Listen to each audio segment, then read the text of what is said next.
TFC spiritual ప్రేక్షకులకు స్వాగతం. మనం గురుచరిత్ర పారాయణ మనం చెప్పుకుంటున్నాం. ఈ విధంగా లీలా విశ్వంభరుడుగా ఉన్నటువంటి ఆ దత్తాత్రేయ స్వామి వారు చెప్పింది వినకుండా మనందరం కూడా మనం ఆ పళ్ళు తిన్నాం, నీళ్లు తాగాం, కష్టాల పాలయ్యాం. మళ్ళీ మనం ఏం చేశామో ఆ వనం అడవి అరణ్యం కింద మార్చాడు కదా ఆయన. కర్మలన్నిటిని కూడా అరణ్యం కింద మన అహంకారము ఏమో పర్వతమైతే ఈ యొక్క స్వామివారు యోగమాయంతా కూడా అరణ్యంగా మారింది. కాబట్టి అందులో ఆ మాయలో పడిపోతూ వాళ్ళ కళ్ళు తెరిపించేందుకు అరణ్యాన్ని ఏం చేశాడు, స్వామివారు అదృశ్యం చేసేసాడు. అప్పుడు వాళ్ళు మాయపోయిన తర్వాత మనం బాధపడుతూ ఎడబాసినందుకు మనం దుఃఖపడుతున్నారు అక్కడ వచ్చిన మానవులు, అంటే మనమే. అప్పుడు ఆయన దర్శనమిచ్చి వాళ్ళందరూ కూడా ఆయన్ని వదిలేసి కర్మాచరణకు వెళ్ళలేదు. వారి భక్తిని పరీక్షించడానికి ఆయన ఏం చేశారంటే ఒక సరస్సులో మునిగి 100 సంవత్సరాలు ఉన్నాడు స్వామివారు మనకు దూరంగా. ఒక వనితను తోడుకొని మద్యం సేవిస్తూ బయటకు వచ్చాడు. ఇది దత్తదర్శనం సినిమాలో మనకు చూపిస్తారు. అయినా కూడా వారు ఆయన్ని విడవలేదు. కాబట్టి ఇన్ని లీలలు చేసినటువంటి ఈయన్ని శ్రీ లీలా విశ్వంభరుడు అంటారు. ఇలా ఈయన ప్రకటమైనది పుష్యమాసము పౌర్ణమి నాడు, పుష్యమి నక్షత్రం బుధవారం సూర్యోదయ కాలంలో. ఆనాడు ఈయన్ని విధివక్తంగా పూజించాలి. ఇక్కడ ఏమైందంటే దత్తదర్శనం సినిమాలో ఇప్పుడు మనకి ఒక రాక్షసుడు ఉంటాడు. ఆ రాక్షసుడి పేరు జంబాసురుడు. ఆ జంబాసురుడు ఇంద్రలోకాన్ని అన్ని లోకాల మీదకి జయించడానికి వెళ్తాడు.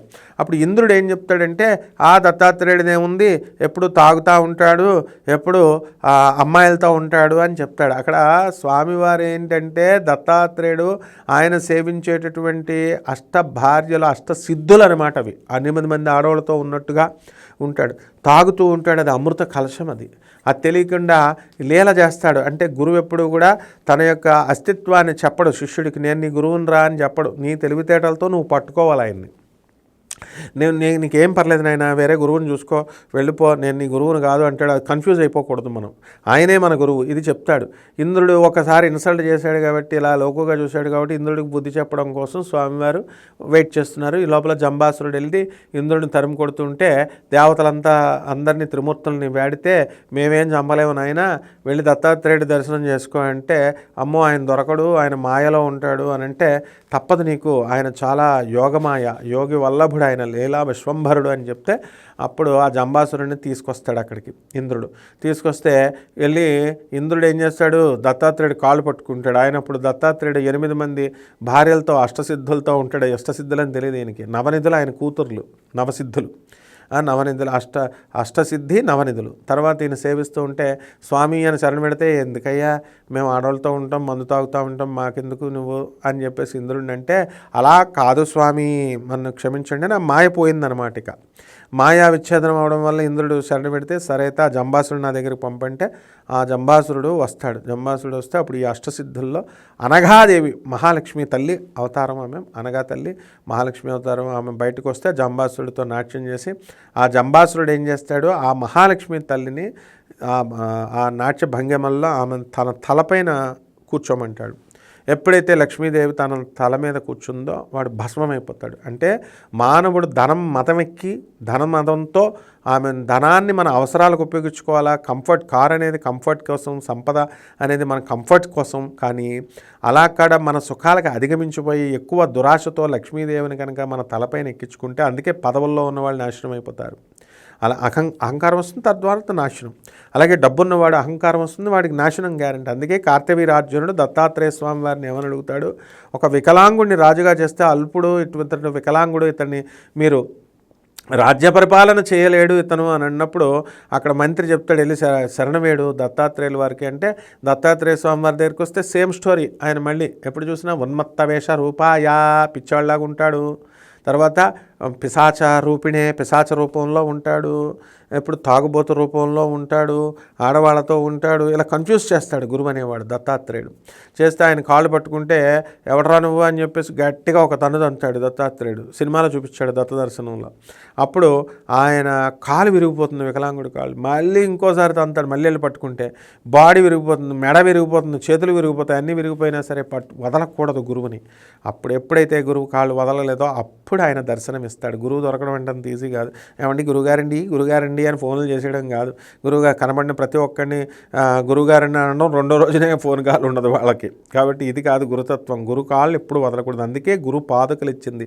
గాణగాపురంలో దత్తాత్రేయ స్వామి వారు నిర్గుణ పాదుకలు ఎందుకు ఉంటాయంటే ఆ గురువు పాదుకల పాదాలే నీకు శరణ్యం. సమస్త దేవతలు నీ గురువు పాదాలు నువ్వు పట్టుకొని ఉన్నప్పుడు నీకు వాళ్ళ వశమై ఉంటారు అని చెప్పడంలోనే నిర్గుణ పాదుక దర్శనం అనమాట దత్తాత్రేయ స్వాముల వారు. అప్పుడు కార్తవీర్యార్జునుడికి వరం ఇస్తాడు, మంచి ఆరోగ్యవంతుడు చేస్తాడు, సహస్ర బాహువులు ఇస్తాడు, అంటే 1000 చేతులు ఇస్తాడు, విపరీతమైన బలం. ఆఫ్టర్ ఆల్ రావణాసురుడినే కార్తవీర్యార్జునుడు ఏం చేస్తాడు, ఇలా కౌగిలించుకొని ఇలాగ పట్టుకొని నలిపేస్తాడనమాట. దెబ్బతో రావణాసురుడు హడిలిపోతాడు, తీసుకెళ్ళిన వాడిని కారాగృహంలో బంధించేస్తాడు కార్తవీర్యార్జునుడు. అంత గొప్ప శక్తినిచ్చేసాడు దత్తాత్రేయ స్వాముల వారు. అప్పుడు అతను ఏం చేస్తాడంటే, స్వామి మరి శక్తి ఉన్నప్పుడు, అధికారం ఉన్నప్పుడు, డబ్బు ఉన్నప్పుడు అహంకారం పెరుగుతుంది కాబట్టి నాకు ఇదంతా నువ్వే ప్రసాదించావు కాబట్టి నేను ఏ రోజున కూడా దత్తాత్రేయ స్వామి వారి నీ పూజ మానకూడదు, నేను నీ భక్తి నా నుంచి వెళ్ళిపోకూడదు, అలా వరం ఇమ్మంటాడు. ఒకవేళ వెళ్ళిపోతే అహంకారం పెరిగిపోయినప్పుడు, నా భక్తి సన్నగిల్లుతున్నప్పుడు నీ పట్ల శ్రద్ధ సన్నగిల్లక ముందే నన్ను చంపేశాయి. ఆ చంపడం కూడా నీ వంటి మహాపురుషుడి చేతిలో, అంత శక్తిమంతుడి చేతిలో చనిపోవాలంటే సరే నేను నిన్ను చంపను, కానీ పరశురాముడు నీ అంత గొప్పవాడు, నా అంత గొప్పవాడు, అతను వచ్చి సాక్షాత్ శ్రీమన్నారాయణమూర్తి యొక్క అవతారమైనటువంటి పరశురాముడు అతన్ని లాస్ట్లో ఈ యొక్క కార్తవీర్యార్జునుడు చంపుతాడు. ఎందుకంటే పరశురాముడు తండ్రిని తను చంపేస్తాడనమాట. ఎవరు? కార్తవీర్యార్జునుడు. లాస్ట్కి ఆ యుద్ధంలో ఒక గోవు కోసం, కామధేనువు కోసం, సురభి కోసం చంపేస్తే అప్పుడు ఈయన కార్తవీర్యార్జునుడు స్టోరీ క్లోజ్ అవుతుంది. ఎంత శక్తినిచ్చింది ఎవరు? దత్తాత్రేయుడు. ఆ పరశురాముడి గురువు ఎవరు? దత్తాత్రేయుడు.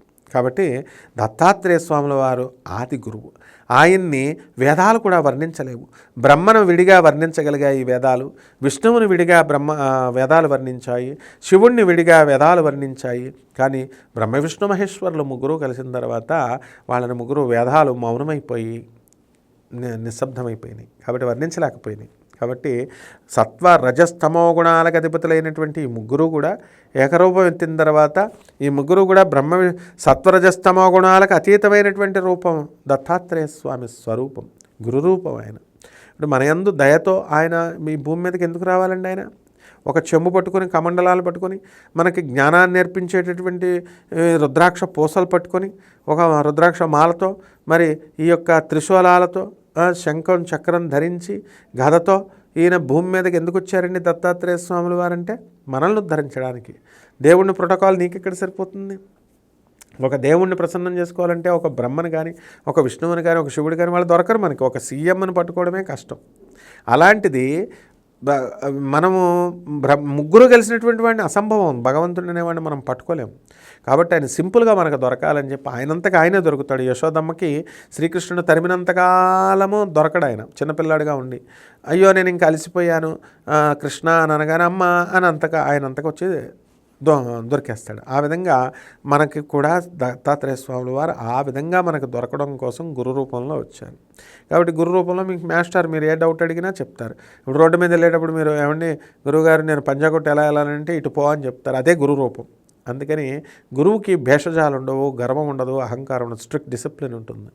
ఆ స్ట్రిక్ట్ డిసిప్లిన్కి మనం కట్టుబడి విద్యార్థులం మనం వెళ్ళినప్పుడు గురుదేవులైనటువంటి దత్తాత్రేయ స్వాముల వారు మన భిక్షగాళ్ళని కోటీశ్వరులు చేస్తాడు. అసలు ఏమీ రానటువంటి తోటకాచార్యుల్ని సుశిక్షితులైనటువంటి మహాపండితుడిగా తోటకాచార్య అష్టకం రాసే విధంగా జగద్గురు ఆదిశంకరాచార్యులు వారు మార్చేశారు.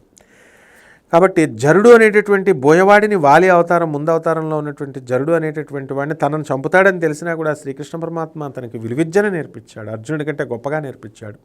కాబట్టి గురు మనసు ప్రాణం.